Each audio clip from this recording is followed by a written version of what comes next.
दोस्तों आज की इस वीडियो में हम बात करने वाले हैं एसएससी सीजीएल एग्ज़ाम के बारे में। जैसा कि आप सभी लोग जानते हैं कि एसएससी स्टाफ सिलेक्शन कमीशन का जो टफेस्ट एग्ज़ाम माना जाता है एसएससी सीजीएल को माना जाता है। एंड आज की इस वीडियो में मैं आपको एसएससी सीजीएल की कंप्लीट इन्फॉर्मेशन इस वीडियो में देने वाला हूं। अगर आप भी जानना चाहते हो एसएससी सीजीएल एग्ज़ाम क्या होता है, इसमें कितनी पोस्ट होती हैं, किस पोस्ट पर कैसे सिलेक्शन मिलता है, फिजिकल टेस्ट होता है या नहीं, परीक्षा का जो पैटर्न है वो कैसा रहता है, कितने एग्ज़ाम देने पड़ते हैं, है ना। तो ये सारी चीज़ें आपको इस वीडियो में मिलेंगी एंड मैं जो है सारी चीज़ों को अच्छे से एक्सप्लेन करूँगा। तो बस आप इस वीडियो में एंड तक बने रहिएगा जिससे कि आपको पूरी जानकारी हो पाए, क्योंकि काफ़ी स्टूडेंट्स क्या करते हैं वीडियो को स्किप कर करके देखते हैं, तो ऐसे में उन्हें जो है कंप्लीट नॉलेज नहीं हो पाती है एंड पूरे ज्ञान से हानिकारक होता है अधूरा ज्ञान होना, है ना। तो ये बात आप ध्यान रखेंगे। तो चलिए हम जो है इस वीडियो को शुरू करते हैं। तो एसएससी जैसा कि इसकी फुल फॉर्म होती है स्टाफ सिलेक्शन कमीशन, है ना। सीजीएल की फुल फॉर्म होती है कंबाइंड ग्रेजुएट लेवल, यानी ये जो है एसएससी का एक सबसे जो है फर्स्ट नंबर का जो है रैंक इसे देनी चाहिए, क्योंकि टफेस्ट एग्जाम है एंड इस एग्ज़ाम में बैठने के लिए आपके पास मिनिमम जो है ग्रेजुएशन होनी चाहिए, है ना। तो क्वालिफिकेशन की बात ही हम सबसे पहले कर लेते हैं कि इसमें क्वालिफिकेशन क्या चाहिए। तो देखिए 12th आपने पास किया होगा एंड इसके बाद आपके पास ग्रेजुएशन का होना ज़रूरी है। हालांकि ग्रेजुएशन की स्पेलिंग सही से नहीं लिखी है, इसे आप इग्नोर करिएगा। तो यहाँ पर मैं बात कर रहा हूँ क्वालिफिकेशन की। तो क्वालिफिकेशन में आपका 12th पास होना ज़रूरी है और ग्रेजुएशन का पूरा होना ज़रूरी है ना।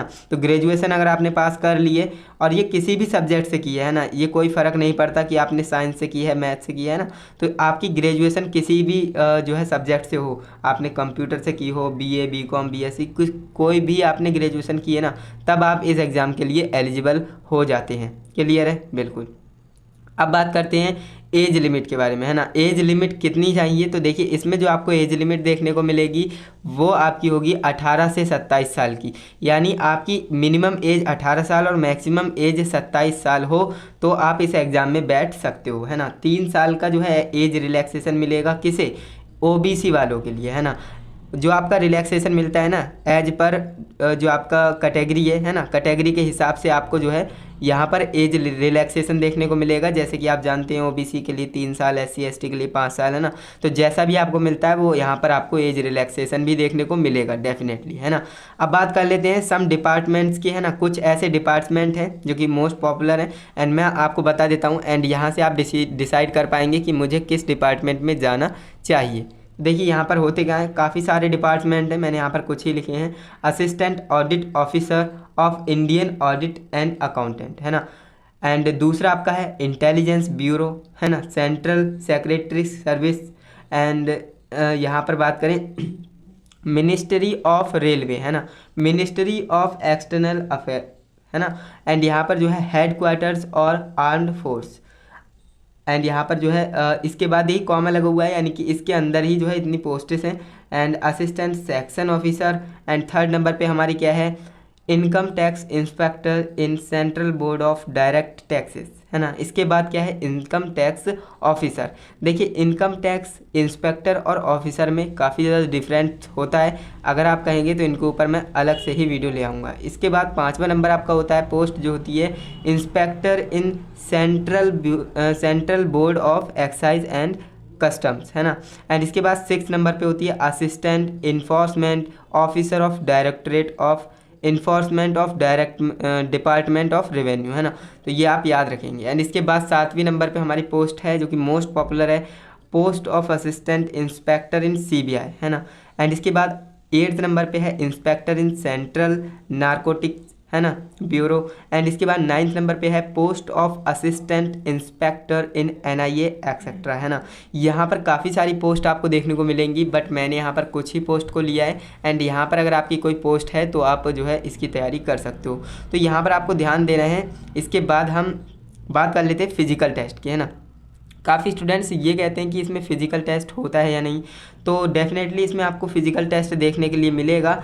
जो कि मेल कैंडिडेट हैं उनके लिए हाइट चाहिए होगी 157.5 सेंटीमीटर, जो फीमेल कैंडिडेट हैं उनके लिए हाइट चाहिए होगी 152 सेंटीमीटर। एंड यहाँ पर आपको ध्यान रखना है कुछ पोस्ट में फ़िज़िकल रिक्वायरमेंट नहीं होती है, तो ऐसा ज़रूरी नहीं कि सब में ही आपको फ़िज़िकल टेस्ट देना हो। कुछ पोस्ट ऐसी हैं जिसमें फ़िज़िकल रिक्वायरमेंट नहीं होती है। ओके। एंड इसके बाद एग्ज़ाम पैटर्न के ऊपर हम बात कर लेते हैं। सॉरी, अब हम बात कर लेते हैं एग्ज़ाम पैटर्न क्या चाहिए। तो देखिए एग्ज़ाम पैटर्न काफ़ी आसान है। ये परीक्षा जो है 4 पदों में यानी 4 स्टेप्स में आपकी कंप्लीट होती है ना। ये जो एग्ज़ाम है आपका 4 स्टेप्स में कंप्लीट होगा। हालांकि काफ़ी इसमें एग्ज़ाम आपको देने पड़ेंगे, जैसे कि आप देख सकते हैं tier 1, tier 2, tier 3 and tier 4, है ना। इस तरह से देखिए टियर 1 की हम बात करते हैं सबसे पहले। तो टियर 1 में जो आपका एग्ज़ाम होगा उसमें सब्जेक्ट्स आपके आएंगे GI एंड रीजनिंग, है ना, general intelligence and reasoning, general awareness, quantitative aptitude, English comprehension, है ना। तो ये 4 सब्जेक्ट्स आपको देखने को मिलेंगे टियर 1 के एग्ज़ाम में। जो कि टियर 1 का एग्ज़ाम है ना, तो इसमें जनरल इंटेलिजेंस एंड रीजनिंग से आपके 25 क्वेश्चन होंगे जो कि 50 नंबर के होंगे। एंड इसके बाद जनरल अवेयरनेस के 25 क्वेश्चन होंगे जो कि 50 नंबर के होंगे। एंड सभी के 25 क्वेश्चन होंगे जो कि 50 नंबर के होंगे। तो इस तरह से जो है टोटल नंबर ऑफ क्वेश्चन 100 हो जाते हैं और टोटल मार्क्स हमारे कितने हो जाते हैं, 200 हो जाते हैं। यानी हर क्वेश्चन 2 नंबर का आपको यहाँ पर देखने को मिलेगा, है ना। तो ये 4 सब्जेक्ट होंगे, बाकी मैंने आपको बता दिया। एंड टाइम कितना मिलेगा, तो इसमें आपको टाइम ड्यूरेशन 1 आवर की देखने को मिलेगी, यानी 1 घंटे का आपको समय दिया जाएगा। एंड उसमें ही आपको 100 क्वेश्चन को सॉल्व करना है। एंड इसके बाद हम बात कर लेते हैं नेगेटिव मार्किंग की। तो डेफिनेटली इसमें आपको नेगेटिव मार्किंग देखने को मिलेगी जो कि 0.5, है ना, 0.5 की नेगेटिव मार्किंग आपको इस एग्ज़ाम में देखने को मिलेगी जो कि टियर 1 का एग्ज़ाम होता है। अब अभी तक हमने टियर 1 के बारे में जान लिया, अब हम जान लेते हैं टियर 2 एग्ज़ाम के बारे में। तो यहाँ पर आप देख सकते हैं टियर 2 एग्ज़ाम, इसमें हमारे जो है 4 पेपर होंगे, paper 1, paper 2, paper 3, paper 4। Paper 1 में आपसे क्वांटिटिव एप्टीट्यूड पूछा जाएगा जो कि 100 क्वेश्चन यहाँ से आएंगे, 200 नंबर के होंगे।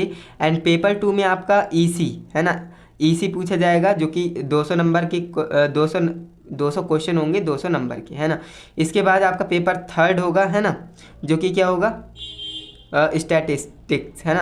स्टैटिस्टिक्स के आपके 100 क्वेश्चन आएंगे जो कि 200 नंबर के होंगे। एंड इसके बाद जो आपका पेपर नंबर 4 होगा जो कि जनरल स्टडीज़ एंड फाइनेंशियल, जो आपकी इकोनॉमिक्स होती है ना, उनसे रिलेटेड आपके 100 क्वेश्चन आएंगे जो कि 200 नंबर के होंगे। इसमें आपको 2 घंटे का टाइम मिलेगा, है ना, इस पेपर को सॉल्व करने का। 200 नंबर का, सॉरी क्या बोल रहा हूँ मैं, ये 4 पेपर जो आप देख रहे हो ना, हर पेपर के लिए 2 घंटे का टाइम दिया जाएगा, है ना, 2 आवर फॉर ईच पेपर, है ना। 4 पेपर हैं, तो 4 पेपर को सॉल्व करने के लिए आपको 2-2 घंटे अलग अलग से दिए जाएंगे। यानी पेपर 1 के लिए 2 घंटे मिलेंगे, पेपर 2 के लिए 2 घंटे मिलेंगे, इस तरह से, है ना। नेगेटिव मार्किंग की बात करें तो किसी में 1/4 की और किसी में 1/2 की भी नेगेटिव मार्किंग है, तो इसे भी आपको ध्यान में रखना है। इसके बाद हम बात कर लेते हैं टियर 3 एग्ज़ाम के बारे में, है ना। टियर 3 एग्ज़ाम क्या होता है, देखिए मोड ऑफ एग्जामिनेशन इसमें कैसा रहता है, ऑफलाइन और पेन पेपर मोड रहता है। यानी इसमें ऑनलाइन नहीं होता है, इसमें आपको ऑफलाइन ही पेपर करना होता है, पेन पेपर मोड, है ना। स्कीम ऑफ एग्जामिनेशन, तो देखिए इसमें आपको जो है डिस्क्रिप्टिव टाइप आपका पेपर होगा, है ना। Descriptive paper in English and Hindi, है ना, हिंदी इंग्लिश में हो सकता है पेपर। राइटिंग ऐसे, है ना, लेटर, एप्लीकेशंस, तो ये सारी चीज़ें आएंगी जो कि मैक्सिमम मार्क्स कितने होंगे, 100 होंगे, है ना। और टाइम आपको कितना मिलेगा, तो 1 घंटे का आपको टाइम दिया जाएगा, उसमें आपको पेपर को लिखना है। क्लियर है। अब यहाँ पर हम बात कर लेते हैं पेपर जो आपका टियर 4 एग्ज़ाम होता है ना, टियर 3 एग्ज़ाम तक आप आ गए हो।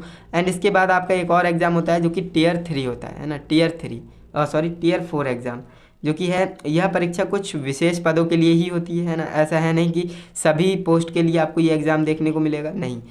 आपका स्पेसिफिक जो पोस्ट होगी जिसे आप टारगेट कर रहे हो, तो ध्यान रखिएगा उसमें टियर 4 का एग्ज़ाम है या नहीं, ये आपको सर्च कर लेना है, क्योंकि ये हर एग्ज़ाम में नहीं होता है टियर 4 का एग्ज़ाम, है ना। तो ये कुछ विशेष जो स्पेसिफिक पोस्ट हैं उनके लिए ही टियर 4 का एग्ज़ाम कंडक्ट कराया जाता है। और स्किल टेस्ट होता है इसमें, है ना। तो देखिए स्किल टेस्ट में आपसे क्या पूछा जाएगा, ये जो है एग्ज़ाम अलग हो गया, स्किल टेस्ट होगा इसके बाद आपका, है ना। टियर 4 के बाद स्किल टेस्ट होगा। In the tier 4 computer proficiency test, है ना, जो आपका कंप्यूटर प्रोफिशिएंसी टेस्ट है, CPT जिसे कहते हैं, and data entry speed test, DEST कहते हैं, विल बी कंडक्टेड, है ना। यहाँ पर जो है टियर 4 में आपका जो है ये कंडक्ट किया जाएगा, CPT और DEST, है ना। तो इसे आप याद रखेंगे। इसके बाद हम बात कर लेते हैं इंटरव्यू, है ना। अब देखिए आपने टियर 1, टियर 2, टियर 3 ये सभी एग्ज़ाम को निकाल लिया, है ना। एंड इसके बाद आपका क्या होगा, इंटरव्यू होगा, देन आपकी ज्वाइनिंग हो जाएगी। सिंपल सा है ना। इंटरव्यू होगा और इसके बाद आपकी क्या हो जाएगी, ज्वाइनिंग हो जाएगी। अब यहाँ पर बात कर लेते हैं सिलेबस क्या रहता है ना। तो देखिए सिलेबस के ऊपर मैंने ऑलरेडी वीडियो बना दी है। अगर आप एसएससी सीजीएल, एसएससी सीएचएसएल का सिलेबस जानना चाहते हो 2025 का लेटेस्ट सिलेबस, तो इसके ऊपर मैंने वीडियो बना दी है। आपको हमारे चैनल पर मिल जाएगी, प्लेलिस्ट में जाएंगे तो वहाँ पर आपको प्लेलिस्ट वीडियो मिल जाएगी, तो वहाँ से जाकर आप देख सकते हैं। इसके बाद हम बात कर लेते हैं ट्रेनिंग। तो देखिए ट्रेनिंग भी इसमें आपको दी जाती है, जो भी जितनी भी ट्रेनिंग होगी वो आपको मिलेगी, है ना। ये पोस्ट पर डिपेंड करती है। एंड प्रमोशन की बात करें तो इसमें आपको प्रमोशन 2 से 3 साल में देखने को मिलता है ना। 2 से 3 साल में आपको यहाँ पर प्रमोशन भी देखने को मिलता है। एंड इसके बाद जो आपकी सैलरी है, सैलरी के ऊपर बात करें तो depend on your job and post city, है ना। जॉब पोस्ट और सिटी पर ये डिपेंड करेगी कि आपकी कितनी सैलरी है। क्योंकि देखिए आप किसी बड़े शहर में चले गए हैं ना जहाँ पर महंगाई बहुत है, तो वहाँ पर आपकी सैलरी ज़्यादा होगी, है ना। एंड आप किसी ऐसे सिटी में चले गए जिसमें महंगाई थोड़ी कम है, तो वहाँ पर थोड़ी कम भी सैलरी होगी। तो यहाँ पर मैं बात कर रहा हूँ, डिपेंड करती है ये आपकी पोस्ट, है ना, जो कि जॉब पोस्ट है एंड सिटी, इन पर डिपेंड करेगी कि अपनी सैलरी कितनी है। बाकी आप किसी स्पेसिफिक जॉब की सैलरी जानना चाहते हो तो कमेंट करिएगा, मैं आपको बता दूंगा। बाकी आज की इस वीडियो में मैंने आपको जो है एसएससी सीजीएल की कंप्लीट इन्फॉर्मेशन आपको इस वीडियो में दी है। बाकी मुझे नहीं लगता मैंने कोई पॉइंट छोड़ा हो। बाकी अगर आपको लगता है कि कोई पॉइंट मिस हो गया है तो कमेंट करिएगा, मैं आपके कमेंट में ही उस पॉइंट को कवर कर लूँगा। बाकी आप इन पोस्ट में से किस पोस्ट की तैयारी कर रहे हो वो मुझे कमेंट में ज़रूर बताइएगा। एंड बाकी वीडियो अच्छी लगी वीडियो को लाइक कीजिएगा, चैनल पे नए हो तो सब्सक्राइब भी कर लेना, जिससे कि आने वाली वीडियोस की नोटिफिकेशन आपको टाइम टू टाइम मिलती रहे। तो चलिए दोस्तों, आज के लिए बस इतना ही। मिलते हैं नेक्स्ट इंटरेस्टिंग इन्फॉर्मेटिव वीडियो के साथ। तब तक के लिए जय हिंद, वंदे मातरम।